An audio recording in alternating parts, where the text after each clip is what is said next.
Au fur et à mesure, elle sait que nous sommes en train de jeûner. Nous resterons quand elle me regarde et dit papa, mais aujourd'hui j'ai pris la même chemise là avec laquelle j'avais commencé à venir ici dans cette église quand le pasteur Chris m'a reçu. Je portais ça, je me sentais un peu bien. Et quand je venais, c'est comme s'il y avait des graisses qui montaient dans mon cœur, qui faisaient que j'ai l'étouffement. Et je l'ai appelé avant que je n'arrive au niveau des robots. Maman, please, amène-moi une autre chose. Même s'il fallait que je l'échange en plein culte, je vais échanger. Je suis venu en chemise blanche et je me suis échangé à cause de quoi?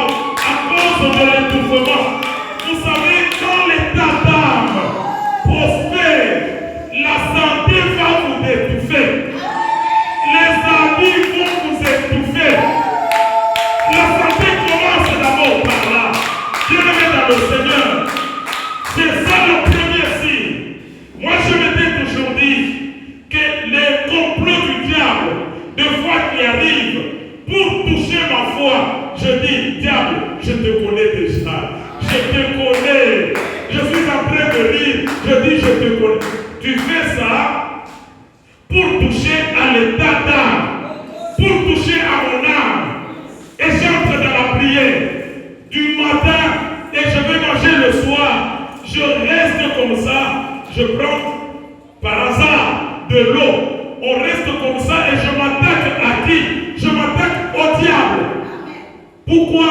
Puisque des fois il fait des choses pour nous troubler. Il veut que nous puissions renier la foi. C'est ça ce qu'il veut.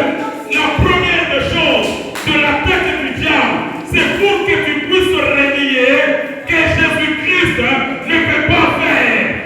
Tu te poses des questions, tu dis, mais Seigneur, pourquoi seulement moi?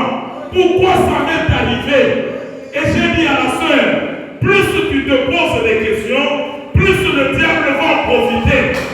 Ne pose pas des questions. Ce que nous savons est que, comme il est menteur, attaquons-le. Quand on l'attaque, on monte à la montagne. On l'attaque et il va prendre fuite. Le diable nous connaît très bien.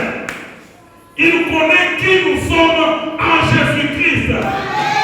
Il sait qu'il a déjà raté un élément, un pion majeur qui faisait le bonheur de son camp un jour. Et quand il l'a raté, il grince les dents.